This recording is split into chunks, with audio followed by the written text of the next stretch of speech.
Assalamu alaikum. Time is just as important as memories. Without time, memories can't be made. Today, I'll be sharing a snippet of the story of Hussein Ali Qadr Samad, or more commonly known as Abu Ali Hijr. I am one of Abu Ali's children who has been fortunate to delve into and reconnect with the relationship and friendships that Abu Ali had made with Auburn and the Arabic community. It wasn't until his passing in August 2018 that it became apparent the importance and long-lasting impressions Abu Ali had on the community. In retrospect, Abu Ali Hijr was the cultural connecting point where people of Arabic culture would come and get their motherland connections of nostalgia in the form of beta and VHS video. That's the spirits talking.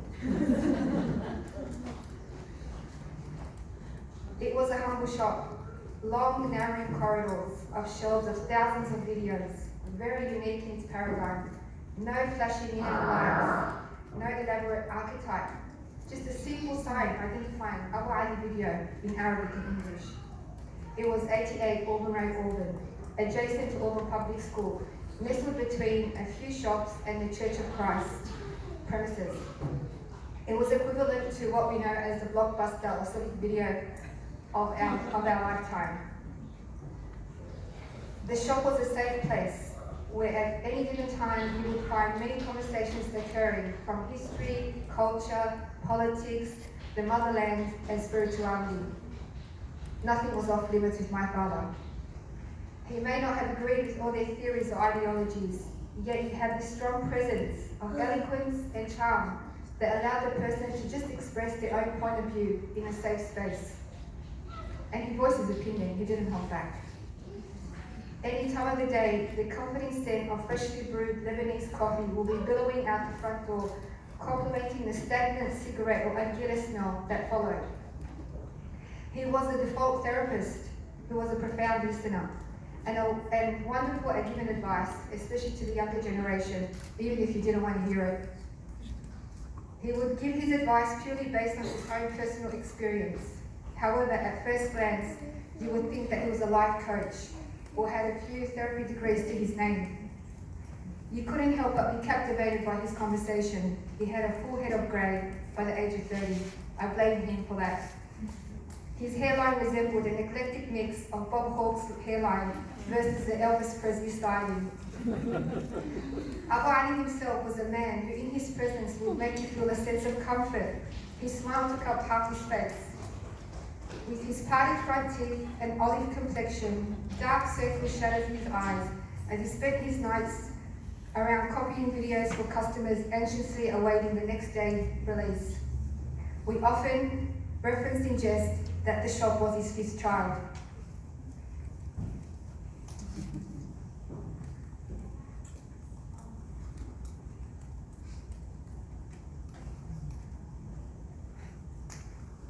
He always wore a checkered shirt, just like this one, that I've turned into an apron as safekeeping. My sisters all got one and no one's allowed to use it, it's just for display. It was his default uniform, 2 pockets, the essential overflap, and it always protected his calligraphy pens. And he always shopped locally. Lowe's, Peter Alexander, Uncle Joseph's Menwear was the place to be for my dad. Upon reflection, Abu Ali Hijr was the only place Arabic-speaking communities could keep in touch with what was occurring back in the homeland. There wasn't any internet at that time. I know it's very hard for these young ones to think, how the hell did they survive without internet? YouTube, non-existent. Pay TV didn't exist. There was Abu Ali Hijr.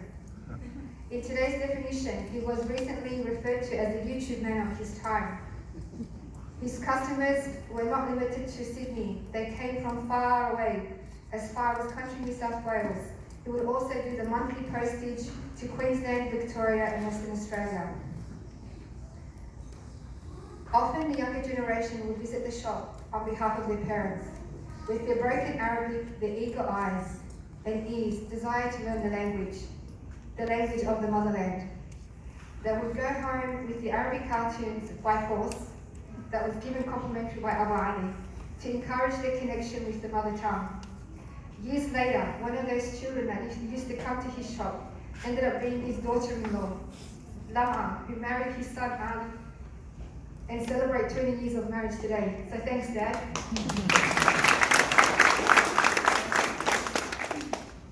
He always had a good eye.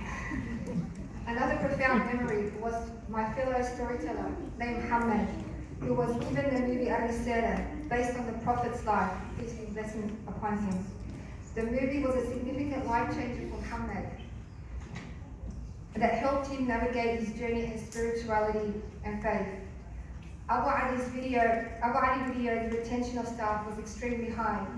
One of the staff members, Nesreen, loved working with Abu Ali so much, she ended up being one of the family members and became the adopted daughter. Abu Ali's love for the shop was unbreakable. Abu Ali sold the shop twice and bought it back twice. It was apparent that only him can make that shop survive. He had the secret recipe. Maybe it was the chaos of the videos lying all over the place. Maybe it was something else, we don't know. But he was the only one who was able to run it. There are memories of the holy month of Ramadan, where Abu Ali would go on his Ramadan pre-dawn walk to pick up his freshly baked pita bread for his family at 3 o'clock in the morning.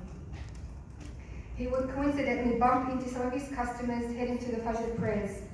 They were mostly refugees from Afghanistan or Pakistan, but in true Abu Ali hospitality and traditions, they would be invited to join him with his family for suhoor at 3 o'clock in the morning. You can imagine the shock of his children when they woke up and found complete strangers at the suhoor table. Abu Ali's empathy for their situation stemmed from his own experience as a new migrant back in 1970, where isolation and no family was a major common issue for new migrants. His love for barbecue and family time extended to his customers and locals, in particular the priests and the Church of Christ congregation, whereas after some Sunday prayers, they would be invited over for the barbecue. The impromptu midweek 9 p.m. barbecues were part of the everyday life of Abu Ali. And so sorry, but the kids were forced to eat that meat. Every second day there was a barbecue. Let's just say Abu Ali practically had barbecue on tap. I could go on and on about Abu Ali's quirky, unorthodox ways he had created with the locals of Auburn. In the following days of his passing, I was overwhelmed with the diverse cultures and faiths that attended his funeral. It was that pivotal moment that made me realize that my father's role in the community ran deeper than just being a business owner in Auburn.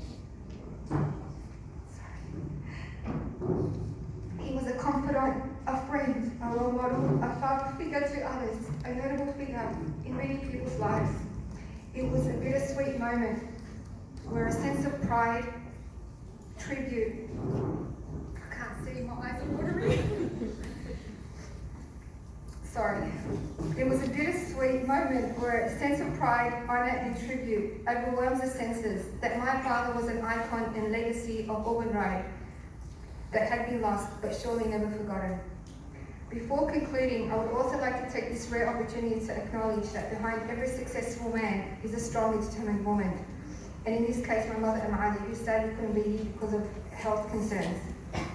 Without her stern and sound dedication to my father's passion and crazy love for his shop, Abu Ali Hijra wouldn't have survived the expansion and over 30 years of service and business to the Auburn and Arabic community collectively. Allah Hamad Baba.